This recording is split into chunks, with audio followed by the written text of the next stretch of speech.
Ladies and gentlemen, I hope it's a beautiful Sunday. I hope you're waking up and the birds are singing, the sun is shining.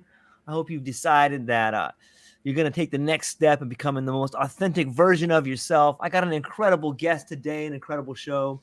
Jonaed, the one and only incredible founder, leader, a gentleman that's always giving. If you go and check out his content, you will see that not only is he always learning, but he's always doing things for other people. He's what I like to call a LinkedIn legend. He's the founder of the NoDegree podcast, and this content is unreal. It's been incredibly inspiring for me and so many other people. Janai, how's it going, my friend? What a great way to start my afternoon. Things are going good. Man, I'm so stoked you're here. I love what you're doing. And while you probably really need no introduction, you've done so much awesome stuff out there. I would love it if you could just kind of give a little bit of a background on like what the NoDegree podcast is, who you are, and how you got started. Yeah. So I found something called NoDegree.com. Because what happens is if you tell someone that you don't go to college, they're like, oh, what are you going to do? Are you just going to work dead-end jobs the rest of your life? Like, you won't be successful. You're not going to make it and all that. And then the thing is, there are so many successful people without college degrees. The thing is, their path is typically not traditional or formulaic. In the last few years, things have really changed because there are a lot more resources. There are more linear paths. Like, hey, if you want to be a data engineer, here's a boot camp you can go to, or here's a YouTube channel you can learn from. So, but the thing is, it gets overwhelming, right? Like, so many kids, even kids who go to college, have no idea of what they want to do. They're just like, I want to be a CEO. I want to work in business. And they have no idea. That's just such a generic statement. So I wanted to create a platform where I taught people about the careers. Where here are the different careers. Here's the issues you're going to face. Here's how you overcome them. Right? Here's how you write a resume. Here are the companies that are hiring. And then I was like, why don't I launch a podcast where I interview successful people without a degree? And I interviewed you, so that was amazing. And have them share their stories so that people could follow in your path. Like, oh, wow, I didn't know that you could make over 100K at UPS. I didn't know that you could transition to a different industry. I didn't know that this certification can get me a raise or break me into this field. I really just want to generate awareness and help people get to these careers by sharing accurate info. I'm not like, hey, drop out of college and go become a millionaire.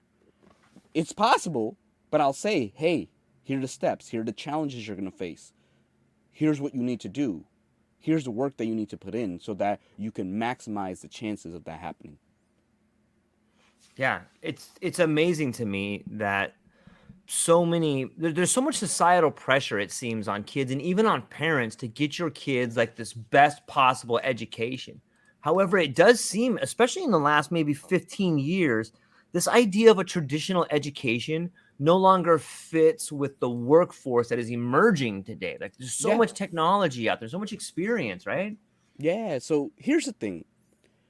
Historically, colleges were like the centralized resource for information, and it made sense, right?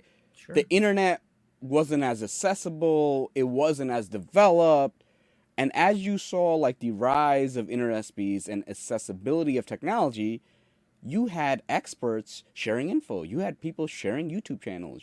So that it was more front and centered. Because before, think about it, 10, 15 years ago, you wanted to create a course. Okay, you got to go upload the videos. You got to go create something. There wasn't an easy to made solution. Now you can create a course from your phone. You can just pop up your phone, boom, upload, you're done. So it really changed things that as the internet happened, more and more information got out there. Podcasts are a great source of information. And then companies started realizing like, okay, we should look at other types of talent. And then the other thing is colleges are in the business of education.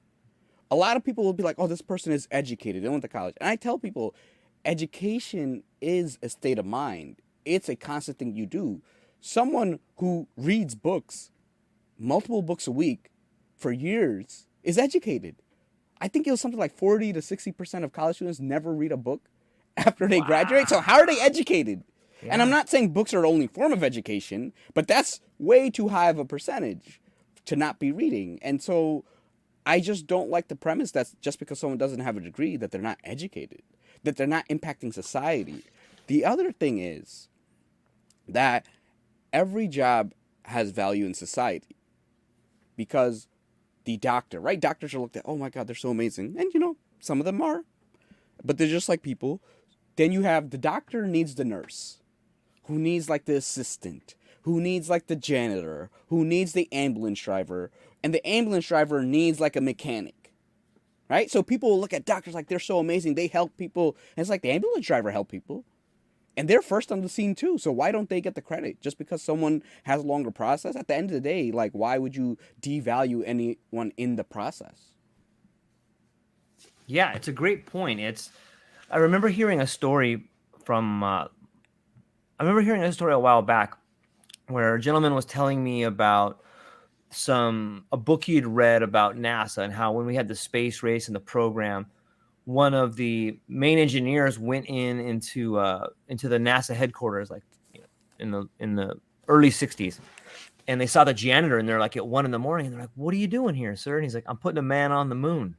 And it just speaks to this idea of how important everybody is and how much when people are willing to take what they're doing seriously, regardless of what it is, the world seems to work in a way that is more harmonious. This idea Yes. that we're all important and that everybody has an education. And sometimes we value one education over another. And that may not be a great path. We start to find our way in this world of specialization and hierarchy when we start putting this emphasis on these certain degrees and things like that. It seems like it's changing though in so many ways. And I'm thankful for that.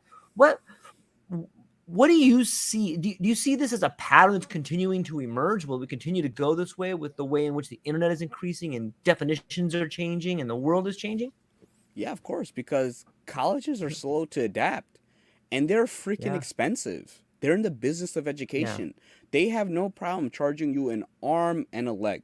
And the thing is, the professors aren't getting rich. It would be one thing if the professors were making a lot of money because of teaching. They're not, right? They often use it as a position of authority and influence to get other work. All right. Right. And that's kind of sad in that, think Yep. about this, in Econ 101 class at at a private college, it used to be like 5,000 when I went. Now it must be like 6,000, right? So it's $6,000 for Econ 101 class. That's not like super specialized and all that. You can pick up a textbook, you can watch a YouTube channel and learn the basics. $5,000. You get some of these classes that have 30 kids. 5,000, that's 150K. You have some of these lectures that have 300 kids. That's 1.5 million. Econ 101 class. And sometimes the professors just bring the slides that they get and they just read off the slides. So think about it. Where's that money going, right? A lot of it's going to these administrators and all that stuff. And it's just absolutely wild that people will pay this and then parents will save up and then think that this is the only way. And it's just, and look, there's some schools that are, look, if someone's going on a scholarship, they're a good student and they're paying reduced fees, I tell them to go. But if you're paying full price, like for most schools, you're a sucker. You're subsidizing the person that's way smarter than you and is a way better student than you, and you got tricked. And there are so many other options. Yeah, it's true. I mean, when you look at the statistics of people coming out of school, like the average person is coming out with no less than $35,000. Yep. Probably way more than that, but that's a crazy statistic to think of, right? Yeah. So 35,000 is, I think, is the average, right? It increases. Yeah. I think like a few years ago it was 30,000, Yeah, and now you have another 5,000. So it's like Right. it went up again, like another 18%, which is kind of wild, right? Like it went up like 1/6, and it's going to keep going up, and it's not like college is becoming more valuable over time. It's becoming less valuable because the information is easier to parse and there's more competition. And I think like people have to really take the decision to go to college seriously because there are many factors. What I tell people, look, I'm not anti-college. I'm just saying that you have to figure out what's right for you. Some people college is the right decision, some people it's not. Sometimes it's not the right decision at 18 years old. Like when I went to college, a lot of these kids were cheating, they were partying, all that. The 28-year-old student, the 32-year-old student, they were there serious. Like, hey, my work's paying for this. I want to move ahead. I'm taking this seriously. So it's a very complex thing, and that you people have to really find out what's right for them. And then the other thing is companies have to realize that other forms of education should count. For example, if you're in finance, if you don't have a college degree, it's very hard to break in. You could be the world's best economist, you could be the world's best trader. You don't have a degree. Oh no, we don't hire. We only hire for Harvard, Columbia, NYU, UPenn. And it's just like, why? Why would you like really discount someone? And then I'm gonna go even more radical. Yeah. I think, so, and so people always say, oh, what about a doctor? And I'll say, look, there should be a path for a doctor to become a doctor without a college degree, because there should be an apprenticeship program. So, for example, medical school, right? After the medical school, you have to take some boards. And if you pass the board, it depends. You'll go to your specialty. If someone can score phenomenal on the boards without going to medical school, I do think they should be accepted into a residency program, because the residency is where you really learn the stuff. And again, this is not, I still think medical school will be the more common route, but there should be another way that someone who's like a savant or who's a genius or all that. Same thing, I think the easier, much less radical case is someone should be, in some states, you're allowed to become a lawyer without a degree. Right? So if you can pass the bar without going to law school, I think you're way smarter than the kids who went to law school, because you really have to like really learn without guidance and really figure out. You have to be real scrappy, right? And then you get the right experience and all that. So I'm always about, there should be exceptions, even if they're not common. But there are some people who are just, imagine you're 42 years old. Yeah. And now it's like, oh, I got to take out this many loans. I have kids. I got to go to law school part-time for like 8 years to become a lawyer. And then you're 50 and now you could, whereas like, hey, maybe I could just bust my butt for a year, self-study nights and weekends. And if you're smart enough. So that's kind of where I'm thinking that there should always be a way, and obviously they have to get the proper safety and ethical certifications and all that to get in. But I do think that it should be more accessible to people who are very talented and hardworking and passionate. I couldn't agree more. On some level, I think there is a component of both conditioning and, well, I'll go with conditioning. It seems to me that on some level, education is both conditioning and indoctrination. And a company looks at someone who can sit in a classroom for 22 years as someone who can take directions. But that is not necessarily the person that's going to get stuff done in your business. Like, you don't want someone that doesn't think critically. You don't want someone who's been conditioned to think and do exactly what they're told and understand the concept of exact repeatability. Like, that person may be really good at solving tasks for you when you tell them exactly what to do. But what about when they come up against a problem? What about when they come up against innovation? What about when they come up against solving a critical component that the company needs to move forward? That person might not be that good at that. And it seems like school is conditioning and indoctrinating rather than someone who has that lived experience that you're talking about. There's a difference, right? Yeah, there is a difference. And again, it's really going to depend on your teachers, right? Because I've had some great teachers who are like, hey, do X, Y, Z. The other thing is, just because someone has gone to school doesn't mean they can listen, right? Like, I'm going to tell you, I've seen every group project, there's one or two people who refuse to do work. And the professor like, well, figure it out. And it's like, you can't get someone to work who doesn't want to work. They don't get paid. They don't get that. And they're using game theory in the sense of other people care about their grades and don't want to fail. So I'm going to leverage that. And so these professors put these group projects, there's always one. And that person ends up passing. The people who end up cheating pass. So there's so many things to realize that companies use this as a lazy filter because their processes aren't good enough to evaluate good talent. They're just saying, I'm going to let Harvard do their filter. And it's a lazy filter that excludes very talented people who bloomed in different ways. And it shows close-mindedness. It's like, hey, I only hire, it's a diversity issue because, when I interviewed you on my podcast, you gave one of the best, most phenomenal solutions. And I'm pretty sure those people had degrees. and they couldn't have an answer. And what happened? Their ego came in.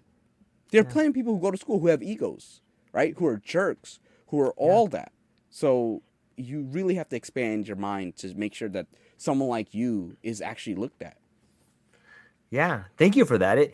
It does seem to be that on some level we spoke earlier in the podcast about someone that goes to school and has paid all this money. On some level, not only are they given an education, but they're also given like a false sense of confidence. Like, because you Yeah. believe if you go somewhere, like, well, I'm way smarter than this person, or I'm way better than that person, and that gets you in trouble. Like I've done it in my life where I've discounted someone because of their station, and I was humiliated at times. And I think that's something that we should be very careful when we start looking at education, because people do tend to come out like, oh, maka, like, well, I've done Yeah. this, so I should have that. It's a Yeah. dangerous, slippery slope.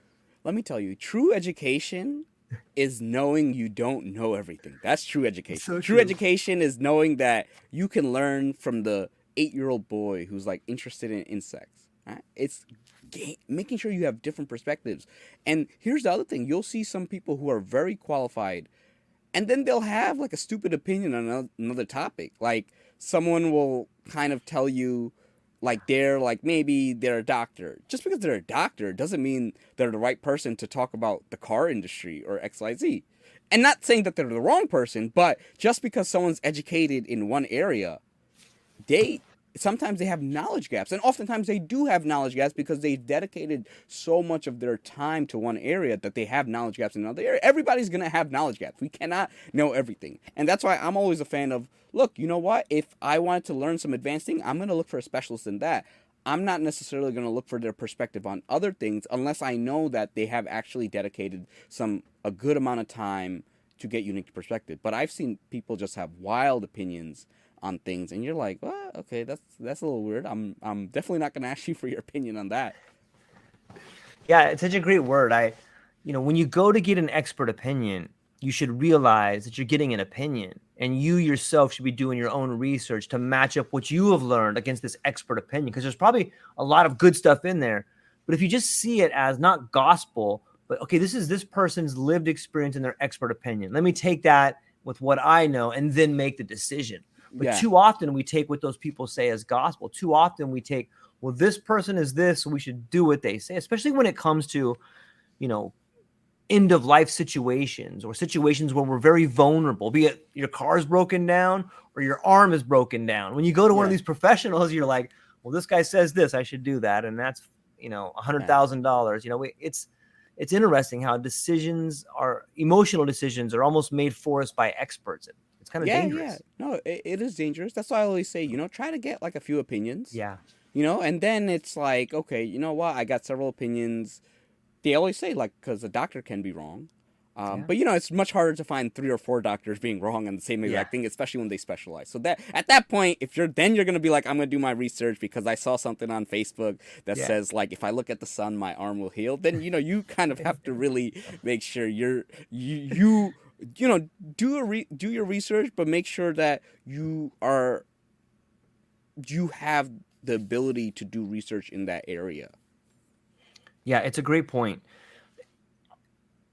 When I go and I check out NoDegree.com, or when I go and I check out the NoDegree podcast, or I listen to some of the shorts that first off, your content is so awesome, man. You do such a rad, like, back and forth with people, and you get out these rad subjects that are they're fun to listen to. But not only are they fun to listen to, they're jam-packed with real advice about what you can do. I recently watched the one with you and another gentleman where you guys were having this back and forth, like, I put out 2 cover letters, and this guy's like, I do a new resume for everyone. It was like such this cool back and forth, totally inspiring. And I was wondering maybe if we could pivot and you could talk about, what is it that some people, do you see any patterns when people come to you and, hey, I'm really talented at this, I've been doing this kind of design, or I've been in this, how can I get in an Apple, or how can I get in this? Maybe you could talk to, what are some of the things that you help people do that come to you, and how do you get them placed or in front of interviews of places that might not normally hire them? Okay, so the funny thing is that people with and without degrees face the same issue. Mm-hmm. The fact is, you need to sell yourself. Most of the time, people will come with a resume, and it'll just show what they did. hey, deliver packages. It's like, duh, you work at UPS. Of course you deliver packages. Like, and, or they'll be like, hey, they work in finance, analyze report, have meetings. It's like, duh, like that's your job. Stop describing your job. You have to describe your impact. So now you have to go, hey, deliver. How many packages would you deliver on a daily basis? Like 247. Yeah, so we'd say deliver 240 plus packages daily. Yeah. To what? How many residents? 200 plus? Probably closer to 170. To 170 plus business and residential customers in the Hawaii region. And then you could say achieving 99% on time rate with the 98% package. I don't know, whatever your metrics are. Yeah. And that's what we need to know, because I don't want to hire someone who he delivers that many packages with the X amount. Then we go into how you develop the process to do XYZ, and you're decreasing delivery times by 20%. That's what you need to know. Like, develop operational plan and collaborated with logistics on, delivery enhancement initiative, decreasing average delivery time by 20%. That's what they need to know. And so then what happens is you go to an interview, you're not just like, hey, here's what I do. You're like, hey, you know what? I worked with this guy, and I realized that trucks were taking extra thing, or they were wasting fuel going down these other routes. We mapped new routes that were more fuel efficient. Now we got the delivery times faster, and we're saving this amount of money. And now you're more confident. They see your value, and the whole process becomes easier, because the big thing is you have to know how to value yourself and the things you've done, because people hire you based on the things you've done, because the things you've done help show the things you can do in the future. And then I tell them, like, make sure you have like a very clean resume. These online systems don't handle fancy formatting well. People want to make these graphic projects and all that. And it's like, look, they're getting so many applications. Just make it easy. Just go straightforward, straight to the point, so that they can absorb the most amount of info. And then I go into like, hey, here's how you network. Here's how you apply. Here's how you optimize your LinkedIn. Here's what you need to do. So I really, like, when I'm working with someone, I spend about 4 to 6 hours with them. And I write their resume line by line. I help them uncover their value. I help them come up with a strategy. And that's really what it comes down to. And I've done resumes for entry-level people who are just like cashiers. And I've done resumes for people at the CEO, CTO level. Because you'd be surprised that people at all levels, the thing is, there's always someone smarter than you. And when you're at a higher level, you're just comparing yourself to that guy. And then you forget, you lose perspective. You're like, oh, I don't have to be that guy. I bring a lot to the table. And you know what? I am actually that guy. Or I am that girl. Right? So that's kind of where I come in. I really help people uncover their value, and I help them navigate that path. I love it. In some ways, it seems to me like you're giving them their identity back. When we put ourselves on that piece of paper, we lose like the human dimension of them. So, and it's hard. Think about it. Like, when I did my resume, I had my friend help me, because it's hard to think about what you do and write it at the same time. So as they're thinking, I'm writing and I'm bringing it out. So I'm like working together with them on their resume, and oftentimes it's just different. It's a different frame. And the thing is, people are not realizing that this person doesn't know you. So they don't realize what that person is going through, in that they're getting so many resumes. 30 to 80% of them are not even qualified for the role. And then it's like, how do I filter out? Then they rely on these systems to make it easier for them. But it's hard, because they have two people who are similar. How do they choose? So now it's like, you have to make sure that if they come across, they're like, yes, I have to talk to this person. And then when you talk, then you interview, and then now it's a lot easier. Yeah, getting to that point where you sit down in front of somebody, sometimes that piece of paper doesn't translate into how personable you are, or why you're the right person for the job. It's getting through that first hoop sometimes that can get you the job, right? Yeah, that first hoop. And then from there, I find that interviewing is a lot easier. But interviewing has its own challenges. Sure. In that it's a different thing. You have to be, you want to be personable, but you also have to know it's a professional setting. It can be nerve-wracking even for the smartest people. So I kind of guide them on how to have a more fun and passionate process, so that the interviewer is like, wow, okay, I really got to hire. I really got to hire George. And like if I were working with you, I would talk about that story, and and that we'd find a way to weave that into every interview. No, it doesn't matter what question they ask. What's the time you had conflict? Boom. What's your philosophy? Boom. That story. So a lot of people forget that there are ways to use like 10 to 15 stories to answer like 90% of interview questions, because it's all Mm, about people will, when I work with someone, they're like, what's your philosophy? And I'm like, why don't you use that story about how you love learning? That yeah. applies. Like, what sets you apart? Hey, I love learning. Like, so that's the thing, that a lot of people think that they have to have unique, crazy answers for these 100 questions. It's like, nah, trust me. You have to know how to wield and mold your stories to many questions. Yeah.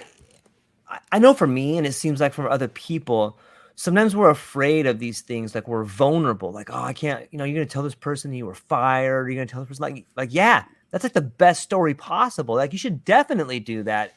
But when you're not worried about the consequences or the vulnerability, like that's when that true confidence kind of shines. Yeah. You're like, yeah, I did this for this reason. Let me share it with you. That seems like a good spot to be. Yeah. And it's about finding the balance. Like, I Sure. think that is your story. So for you to run Yes. away from it, it just wouldn't make sense. I think that is your defining moment. That is your leadership moment. That shows who you are as a person. And we want to show that, and we want to show that from a, hey, here's why I did it, here's what I learned, here's maybe how I would do it differently now that looking back, Mm, here's what I think I could have done to rectify the situation, so that maybe I wouldn't have had to walk away. But yeah. it was a good learning lesson, and what happened, and now I'm looking forward, and here's what I'm looking to do. You think sometimes we try to fit into a mold, like we become inauthentic in order to appear authentic? You know what I mean by that? Like you go somewhere and you try to be somebody else. People can kind of feel that, right? People see through it, like, I think my last audio event on LinkedIn, I did authentic personal branding. Okay. And the thing is, man, like, so many people preach personal branding, but it's this superficial, I'm amazing kind of thing. Mm, It's not an authentic personal brand. It's just like, hey, here's me, amazing, and here's why you should buy from me. And it's not authentic. And I see all the time, like, people in finance, they have to look a certain way, they have to dress a certain way. People in this industry have to, and it's like, look, at the end of the day, you just got to have conversations with people.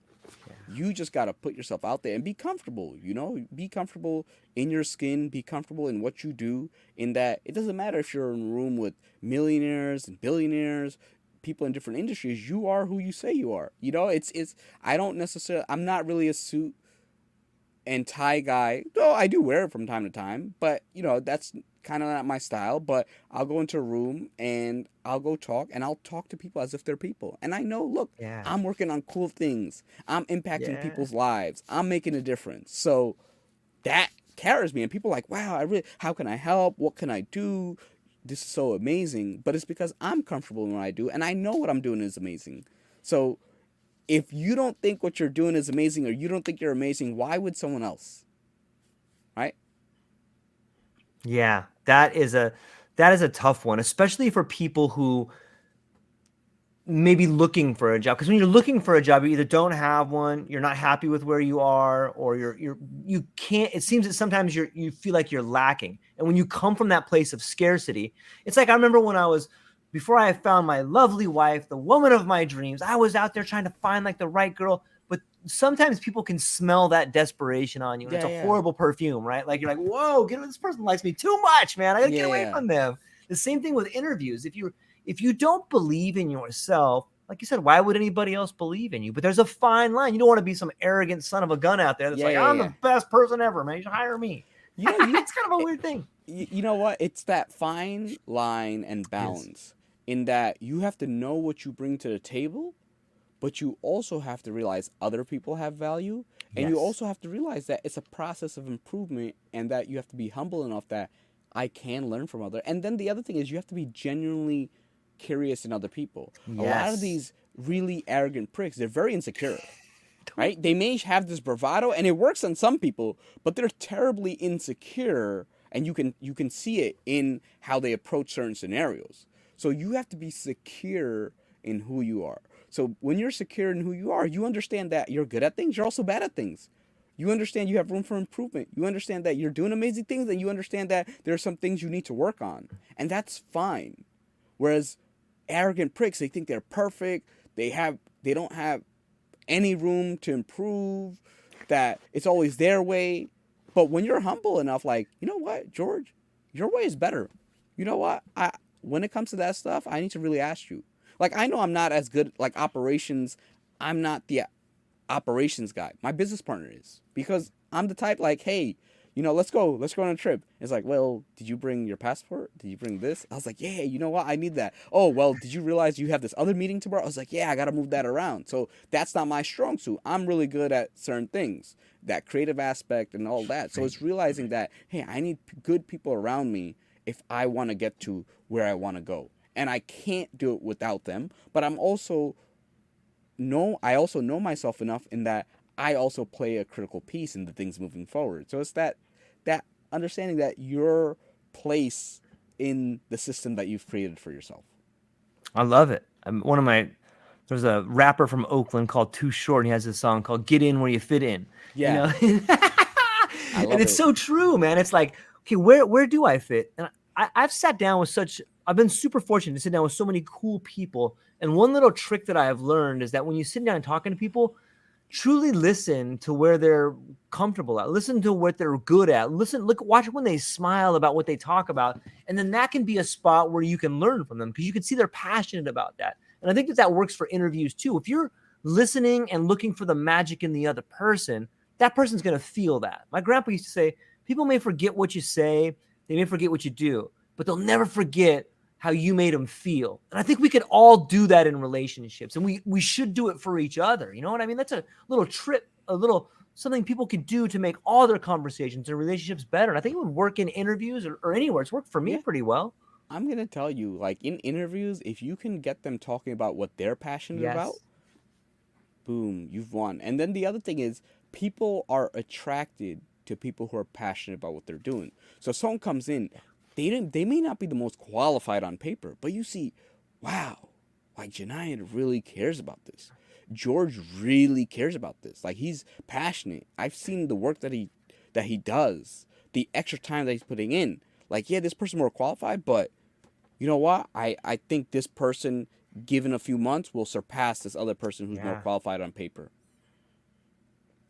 Yeah, that sort of resonance happens with people. And if you can connect on a level with someone, then you can resonate together with them. And I, I think most people would. Most people would rather be around someone that has a really positive and powerful, almost contagious energy, rather than someone that is sterile. Regardless of how good that sterile environment is, you know, a lot of the things that I like to do involve creativity. A lot of the things that I like to do involve imagination. You got to have that certain je ne sais quoi, that certain other thing out there that will help people ignite their passion. It's an interesting idea to think about, and it kind of brings us into this world of behavior and conversation, and maybe we can dive into. It seems that company behavior is beginning to shift. You help out a lot of people, and you had mentioned certain corporations that are kind of moving away from the degree model, that are more than willing to look at other people based on their lived experience or their talent or things like that. What are some of those companies, and do you see this as a path forward for other places? Let me tell you, I've broken people without degrees into Amazon, Microsoft, Google. And then these are just like some of the companies. There are hundreds of companies. And I'm going to tell you that depending on the role, companies are more open. Like sales, marketing, are tend to be more open. Technology, because technology moves too freaking fast. Right. Finance is one of those that gets a little tricky, just because Sure. finance is a very, oh, you went to this school, oh my god, you must be so amazing. Like, it's a very, I tell people, focus on industries that focus on more meritocracy, as opposed to industries that focus on hierarchies. So you got to look at that. Law. Oh, where'd you go to school? Oh my God, this guy went to Harvard. This guy went to Yale. He must be so amazing, or she must be so amazing. All that. Whereas like technology is like, yo, who has the coolest thing? Yeah. Wow, this 19-year-old is a great programmer. We got to listen to him. We got to listen to her. Right? Same thing, marketing. It's, hey, what are the results? Whereas some things they can muddy the results. Like, oh, your report wasn't good enough. Because it's like, how do you judge a report? Sales is like, oh, you brought in 300K, no degree, I don't care. Marketing, Right. oh, your campaign reached this, it led to this many sales, I don't care. Technology, oh, you were able to build it. So always try to think about areas that have results, because they can't choose to have hierarchies, because the person could be at the top, but it's like, yo, this 19-year-old is selling more than you. Like, there's just nothing about it. That person is selling more than you. So, and I always say focus on newer industries, because think about it. Like, you look at it like TikTok, right? It's all these 19 to 25-year-old Right. people. Same thing, YouTube. All these different, they're not traditional people who had XYZ backgrounds. So, and then companies are forced to pay these people 10, 20, 30, 40, 50, 60K for brand deals, maybe for posts and all that. And why? Because it's like they've proven themselves. So just a lot of industries, and then even a lot of smaller companies sometimes are open.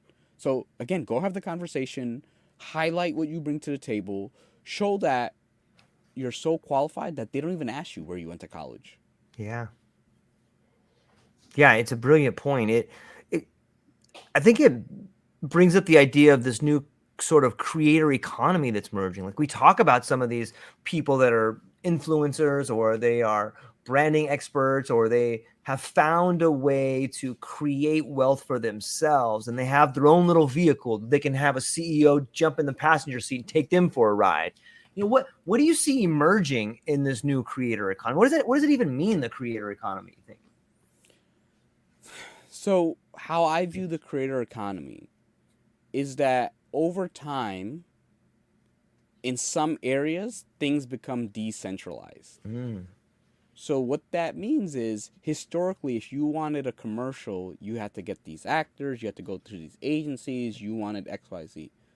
Now, more and more companies are realizing, like, hey, people are relating to this 22-year-old woman, this 22-year-old guy who's creating content about this, and they have authority in their area. They have built an audience. So creators are having more influence over the average partner, just because it's like, think about it, like, before you'd watch cable or something like that, now people will watch YouTube channels, they'll listen to podcasts, and because it's easier to create, you can get some solid info. Like, when I want to learn topics, I go to podcasts, and there's some podcasts that have gold advice that I've learned so much from, and it's like really helped me. And like, people are going to people like me instead of a big firm yeah. to get their resumes done. And I'm doing a better job than some of these big firms because I care. And that's what the creator economy is. It's just that there's so many more ways to make money. People are realizing, like, hey, I didn't want to do this. I'm more passionate about this. And just giving people just different opportunities to just make a living. Yeah. A good example is what you're doing. When I go and I see what you're doing, not only am I blown away by the information there, however, like, you're so relatable. And I'm like, this guy's like me, man. Like, I can see what this guy's doing. And like, he's totally approachable. He's honest with his story. I don't have to go through some double doors and talk Yeah. to a secretary that's intimidating for this guy and wait for some dude in an office. Like, I don't have to do that. Like, I can just go talk right to this person, and this person will look me in the eyes, tell me exactly what they think. They care what I'm doing, and they'll show me, look, man, I've talking to and help people just like you right here, here, and here.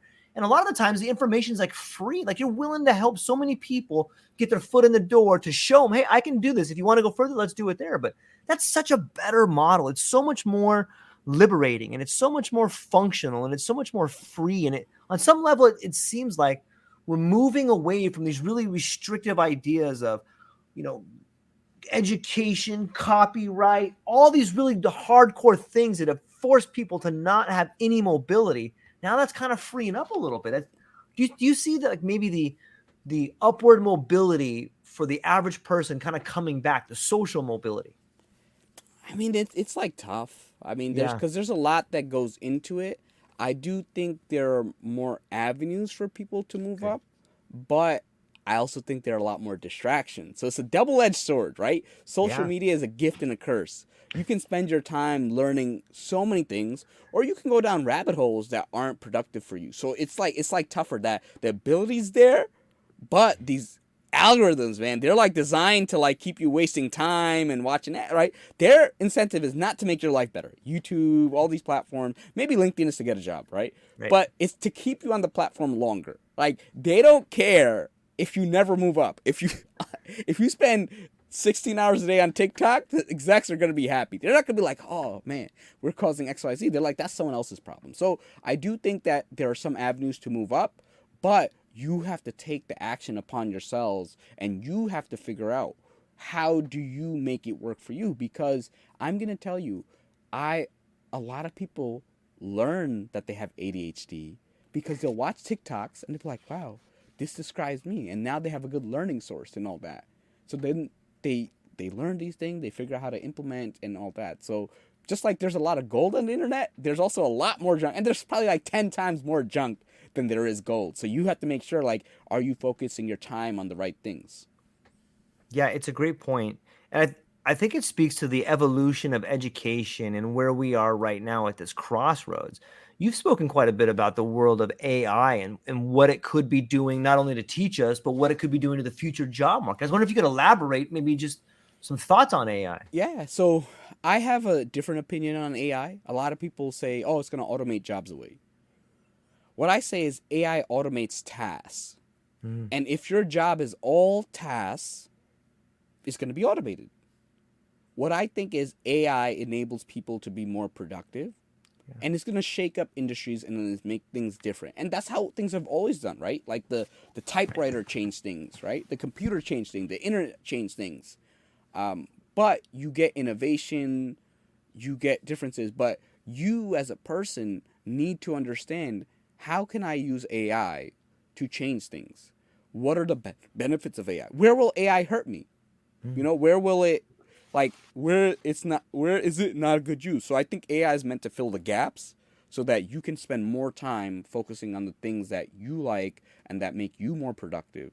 Like, for example, AI, like, I didn't get rid of any of my workers. I just said, hey, you know, use this to go faster. And then, you know, now you'll have time for these other things that we never got around to. But people have to realize that companies are oftentimes will be like, oh, we could just use this AI. Things are not going to work. They're going to bring back people. Companies always go to a little too much on cost cutting. Yeah. Yeah. I heard a good quote once that was, you shouldn't be worried about AI taking your job. You should be worried about someone who knows how to use AI taking your Yes. job. And that's what's going to happen. That's what's going to happen because let me tell you, I write resumes. Right? Mm-hmm. I've had more business this year doing resumes than previous years, despite the release of ChatGPT, because garbage in, garbage out. So the fact is, ChatGPT can write a fluffy resume that doesn't say much, like efficiently delivered boxes to, Right. you know, high-end clientele, blah, blah, blah. But it's like, okay, I have no idea how many packages you delivered. I have no idea of your metrics. So the thing is, if you know your metrics and all that, you don't really, then it's helpful. But the fact is, it's like you need to know that in order for it to be useful. So if you don't have the metrics, it's not going to be useful. It's just going to be a better sounding resume, and then everybody else is using it, so you're not standing out, right? So it's about using it efficiently, using it in situations where it matters, so that you can really add more value. Yeah, it's a fascinating tool, and it seems that sometimes the discussion, like, we have this amazing tool in our hand that can help us move forward, but we're so worried about how we're holding the tool instead of like, let's just start using the tool. Yeah. You know, it's fascinating to think about. I'm hopeful for the future to see new innovation and hope to see new people rising up that have skills in order to make things happen. What do you see any other trends on the horizon that could be changing the landscape here?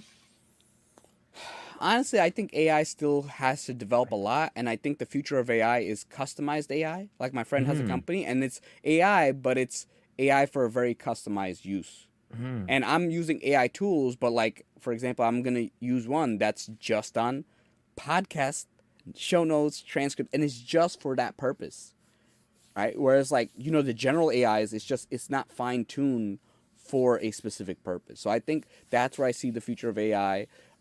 I think some industries are really going to change. I think the creator economy is going to keep on growing. Right.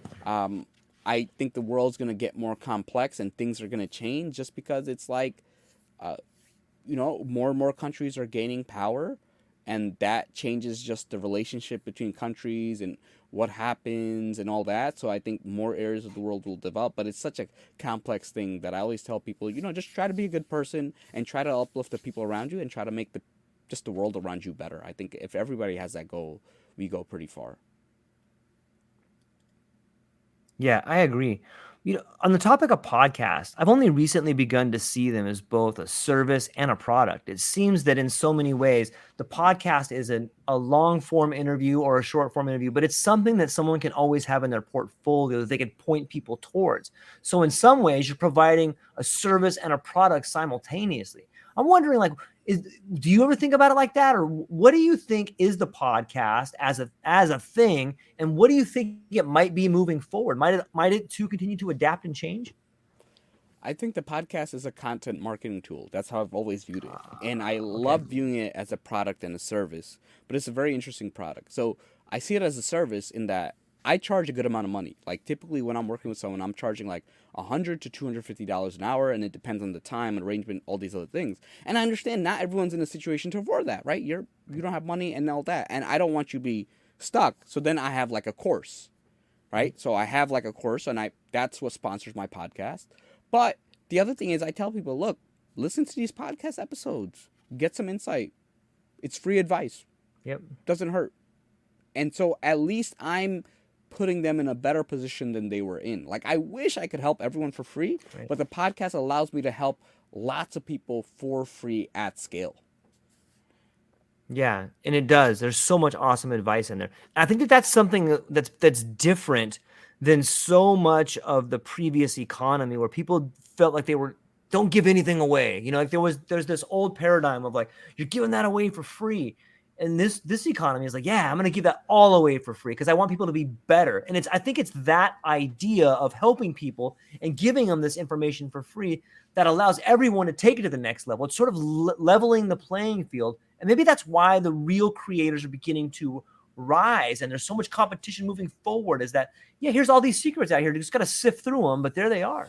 Let me tell you. Okay. So you can give away everything for free. And I have a paid course. I still write the course teaches you how to write the resume. People still use me to write the resume because I can still teach you everything, but you're not going to be as good as I am when it comes to writing that resume. So I have like a reduced model where it's like, hey, take the course and I'll write your resume for a reduced fee, because now it's going to be much quicker since you know the info in the course. And that's like one of my most popular ways, where it's like they buy the course and they still use me. I literally will tell them, the course teaches you everything, like, I still want to use you. And that's like the power of when you establish yourself and you give a lot away for free. They're like, wow. And here's the other thing. It's like, it's also the packaging, right? That I could tell someone, hey, go listen to 100 podcast episodes for free. You'll learn everything you need to know. Or it's like, hey, spend 3 hours with me, and boom, you'll get it in that 3 hours, because it's also the customization. Right. Because now I'm going to tell you, I'm at the stage where I've listened to so much podcasts and I've learned a lot that when I'm listening to a new episode, I'm not going to learn the whole episode. I'm learning maybe from 5 to 20%, but that 5 to 20% is what I don't have, and that's what I'm going into for that episode. It's almost like this is the new form of education. When we look back at what school kind of was, when I started looking at classical education, people would go and they would learn from a master who knew or had the lived experience. It's almost like, podcasting or YouTube or the digital age is the new school. It's sort of the next evolution. Maybe you need both, but it's right there, right? It's a similar model. Yeah, it is a similar model, and I'll give some opinions on that. I think there are some great resources. I also think there are a lot of bad resources, because a lot of boot camps and alternatives have popped up, and they're pretty bad. They're like pretty scammy. But there's not as scammy as a $6,000 Econ 101 class. So make sure, just because things are in a new form, that you do your research, that like it's what you need, it has good reviews, maybe ask someone and all that. Just because there are new forms of learning doesn't mean it's good. And, maybe some of the old forms are better for you. So you have to figure out what's right for you. Man, it's so awesome. Jonaed, I love talking to you, man. I love watching the podcast. I love going to the LinkedIn page and reading all the comments. You have such an epic audience that's so intertwined in what's coming out. And it seems like people in your audience are always giving back, and I think they share a similar passion, and that they're helping people too, man. Like, you have just a great community, and maybe you can talk real briefly on like, what does it take to build a community like that? A lot. I think building a community is one of the hardest things there is, Yeah. because think about like a garden. You have to build it, you have to nurture it, you have to water it, you have to maintain it. Same thing. Like, you have to really focus on them. And I'm going to tell you, if you want to focus on profit, a community is not the way to go. Because you have to pour in more into your community than you get. But the fulfillment and the rewards, and over the long term, it just leads to so much more, right? But it's one of those things that, and the impact you can have on those people is just absolutely amazing. You know, it brings up this idea that there's something more pure. Maybe a new definition of wealth is how well your community is versus how much profit you have, because it's so much more fulfilling when you're helping other people do things. You get such a richer feeling of success, like, yeah, help that person do that, and then all of a sudden someone will come and help you do something. But if you're just focusing on profit, you kind of have that old idea of the companies. Like, companies give people an employee number. They take the humanity out of the employee in a way, and it seems that production is creativity stripped of its imagination. But when you're building a community, you're imagining the people around you making your life better, and you're doing that for them. So maybe that's what's happening in this creator economy, is that people are beginning to put the humanity back into production. And when you do that, the creativity that comes from it is so much more amazing. But community and relationships is currency. What do you think? I do think so. I think it's the most valuable currency that is.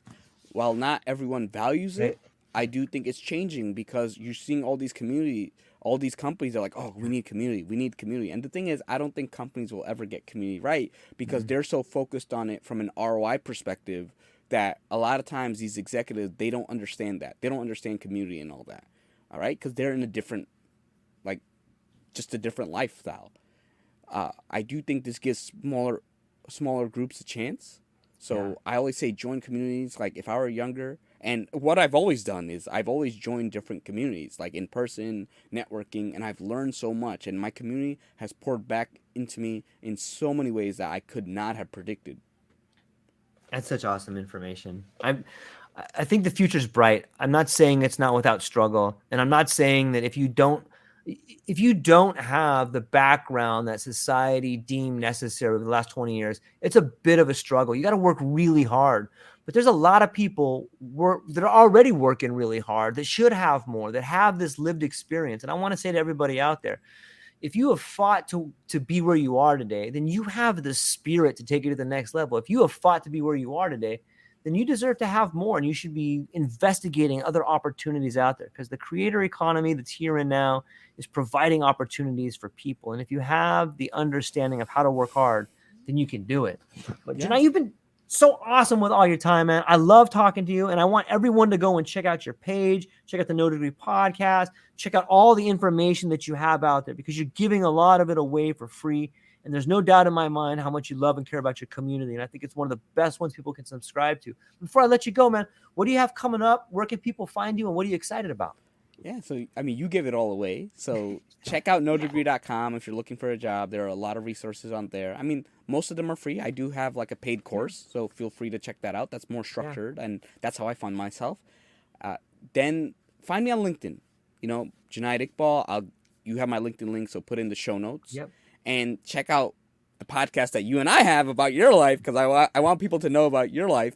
Yeah. And make sure, if you send me a connection, and I'm going to tell you, just put a personalized request, like, hey, listen to you on the True Life podcast. That's it. Even if you put True Life podcast, I'll know where you found me. I'll be like, cool, I'll accept, because I get a lot of connections. I'm like, where did this person come from? And I really care more about community, because I get so many connections that I don't accept people who aren't like about community. So I kind of look through people's activity. Have they engaged with my friends? Like, if I see someone has engaged with you, boom, accept. If I see someone has engaged with my friend, boom, accept. But I see some people who are not engaging, who don't care about community, and I realize that what's the point of increasing my followers if they don't care about community? So do that, and then check out the NoDegree podcast. I'm gonna hit 170 episodes this week. Yeah. And I have so many different and cool episodes. And again, it's one of those things that I'm really passionate about. But what I want to leave with is that you have something that's right for you. Find it. Find it, nurture it, be curious about it, be passionate about it, and execute on it, and watch where it takes you. It's so beautiful. So beautiful. Ladies and gentlemen, check out all the links down below. Do yourself a huge favor. Go check them out. Fascinating individual who is always giving to people in the community. And the world is changing in ways that you not only can you not imagine, but that are beautiful and glorious. So that's all we got for today. Ladies and gentlemen, thank you so much. I hope you have a beautiful Sunday and the world unfolds in front of you. That's all we got. Hang on one sec. Jonaed, I'm going to hang up with the people, but I still want to talk to you briefly afterwards. Yeah, go ahead. I'm free. Okay. Ladies and gentlemen, aloha. Okay.